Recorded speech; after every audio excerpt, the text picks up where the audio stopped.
Hello everyone, welcome to this channel, New to Happiness, a channel that has to do with everything related to highly sensitive people and dealing with toxic and narcissistic relationships, and many times the connection between highly sensitive people and these relationships that tend to be more apparent in highly sensitive people's lives.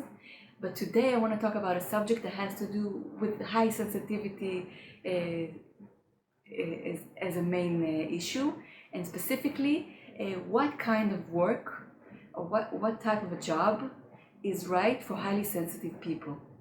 This is a question that I get a lot from viewers from on my other channel that is not in English. This channel is relatively young, but from viewers, from people that come to hear my lectures, and from people in my clinic, from clients, asking this question again and again and again: what kind of a job, or what kind of profession, or what type of profession should I go into if it's somebody in his early years that is trying to pick out the right profession, or somebody that wants to change the course of his career development, or somebody that just wants to pick a job from a few suggestions that are on the table, and he's debating of which one is going to be the best one for him as a highly sensitive person.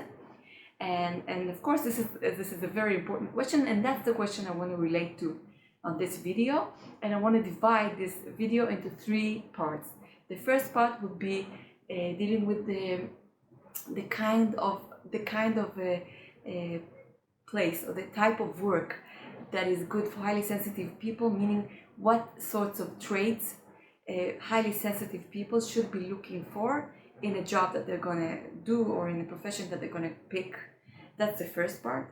The second part is what kind of management do highly sensitive people need, specifically dealing with being independent and doing your own thing and opening your own business, or going to be hired by somebody else.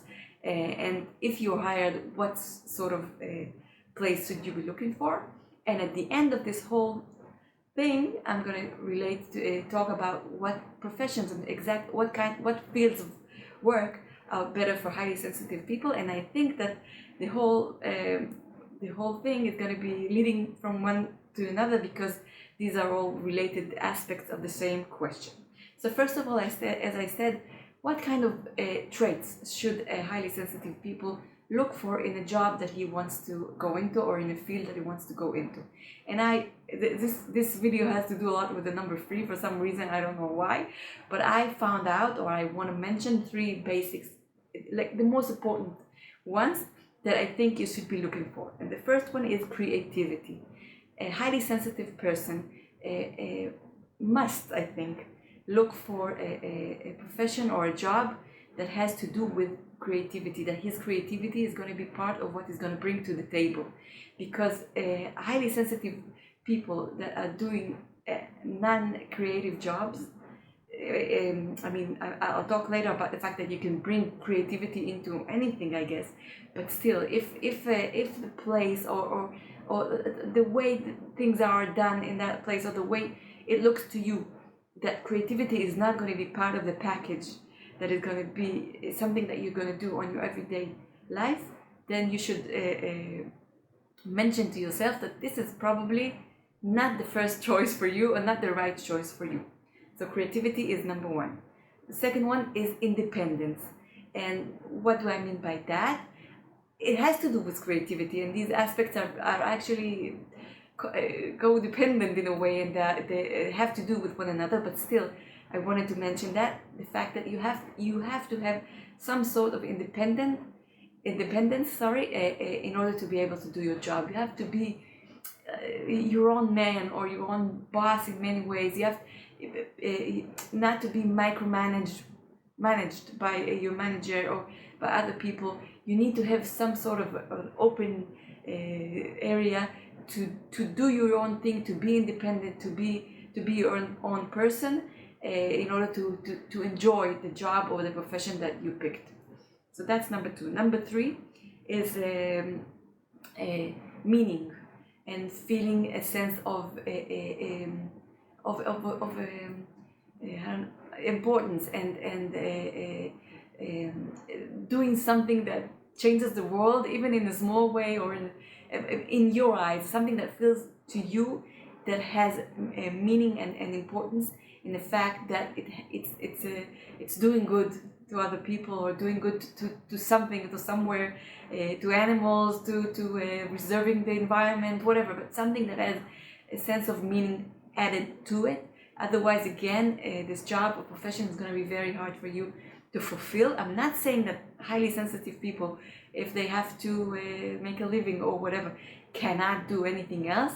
I'm going to go back to this point later on and explain that you can bring these three elements into anything you do, and that's why it's so important to remember them. But still, if you're looking for something and you have the opportunities and you have the options, try to look for creativity, independence, and meaning. Okay, these are the main three things.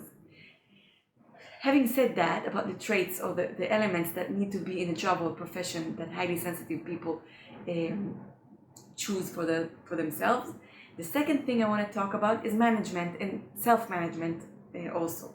And first of all, I want to relate to the question of whether a highly sensitive person should be independent and do his own thing, start a business or whatever, or be hired by somebody else. And again, the question is, it depends. And I want to start by saying that yes, generally speaking, highly sensitive people are very happy if they're doing their own thing and they're independent and they're their own bosses and everything, and they're fulfilling themselves and they're creative, independent, and having the meaning of their life because this is what they chose.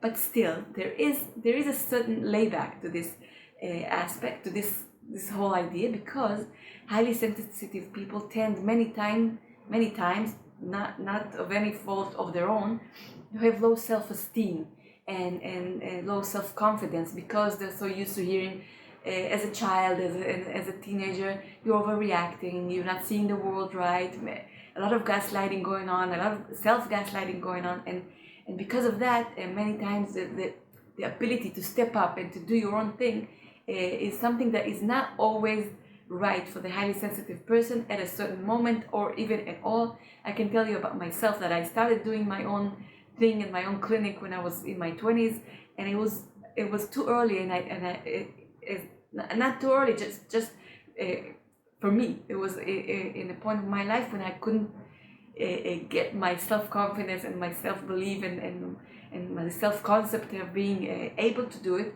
all together and step up to the challenge. And that's why I went back to being hired by somebody else, to being an employee, and that worked out well for me for many years. So that's one question: being independent or being an employee. As far as being an employee goes, again, I want to mention three things as to how to pick a job that is right for you if you're being employed by somebody else. And the first thing is the physical and human environment that surrounds you. Is the place comfortable? Is the chair okay? Is the air and the smell and whatever, everything physical around you, is it feeling comfortable for you? Because if it's not, you're going to be very upset, and it's going to be very hard for you to adjust to that place and to go and work there every day. As far as the human environment goes, looking around and seeing what kind of people are working there, what kind of atmosphere, a human atmosphere you can feel in the air when you come in, as far as your boss or your co-workers, do they seem open-minded and empathetic and everything? And even if they're not, I would first of all look for signs of narcissism and the toxic environment where people being at each other's throats and ego-centered and all of that stuff. That kind of place usually doesn't work for a highly sensitive person and is not the right environment for you. So that's one thing. The second thing is, as I said the whole thing at once, I'm sorry. The second thing I mentioned is the culture, is how is the place as far as people treating each other and how people are behaving towards one another. I have a good highly sensitive friend that told me one day that he went in for a job interview and there were no laughs. Nobody was joking around, just saying a nice thing or anything. It was like dead silence, and he said to himself, okay, this is not a place I'm going to work in. because something is wrong here and I can sense it, I can feel it, and it didn't go it didn't take that job. So that's very important. And as I said before, I'm just repeating myself for a minute. Management. When you go into an interview as a highly sensitive person, you are interviewing the manager and the co-worker just as much as they are interviewing you. This is right for everybody, but for highly sensitive people, it's even more important, because these issues are going to make the difference between you being happy and accomplished and enjoying what you're doing every day of the time you spend at that job, and being miserable and depressed and sending resumes all over just to get out of there. So those are the two first aspects that I wanted to talk about: the traits that you're looking for in a job, and the environment and the management, and being independent or being an employee. This all leads down to the main question that I usually get, which is, which profession should I choose? What should I choose to study? If I want to change a line of work because I'm not happy, where should I go? What should I do if I'm a highly sensitive person? And I know that the first answer that many highly sensitive people hear regarding what should they choose, because they're empathetic, because they sense people, because they seem to understand what's going on around them, is to go to be a therapist, as a school's counselor, as a social worker, any kind of a teacher, something in counseling, or being an educator or whatever. And that is of course true, and many times people do enjoy doing these jobs and being in that profession. It has a lot to do with high sensitivity, and that is great. But I want to say two more important things. One, if you're a highly sensitive person and you go into these lines of work, of therapy, or having to do with people all day long and a lot and very intense, many times, even if you're very happy, you can get burned out very easily because of your sensitivity, and that is, after a while, that is not going to be relevant for you to do anymore, because you got burned out.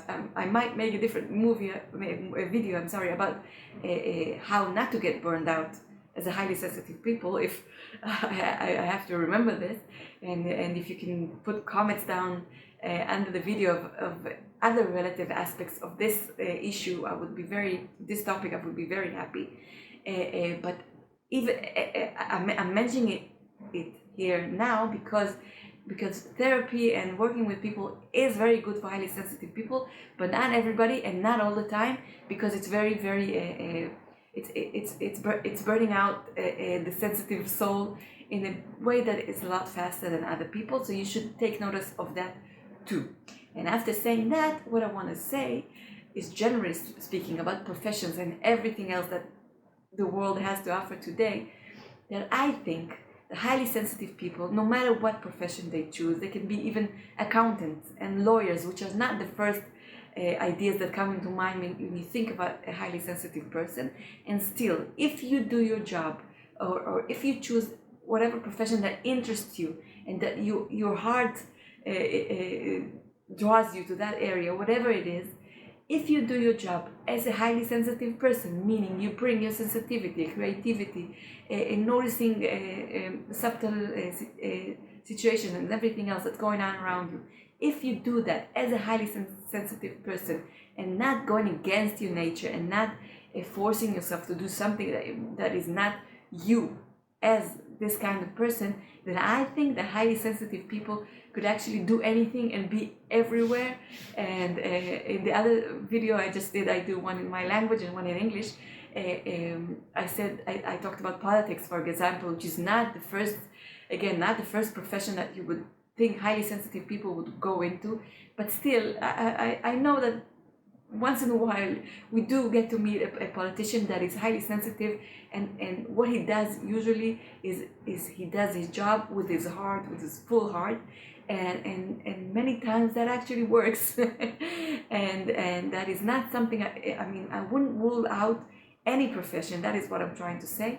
But the big question is if you can do it and still stay highly sensitive, and still stay true to who you are, because otherwise you're not going to be able to do it, and you're not going to be able to enjoy it, and it's not going to be the right profession or job for you. So this is this video, which I was very happy to make because I think it's a very important topic. I would love to hear from you. Subscribe to this new channel. Sorry about my follow this channel. Forward it to friends and to highly sensitive people dealing with toxic relationships, which I talk a lot about in my other channel, which is already quite big, but I will bring here as well. Every video I do that now in my language, I also do in English. It's important for me to just get out there and do more of it. It has a great meaning to me, and that's why I'm doing it. And I hope you enjoyed this one, and stay connected, and I'll see you again next week on the weekly video on Sunday. And again, as I said, any question, anything you want to say, any comment that you have, I would love to hear from you. Thank you very much, and I'll see you next time.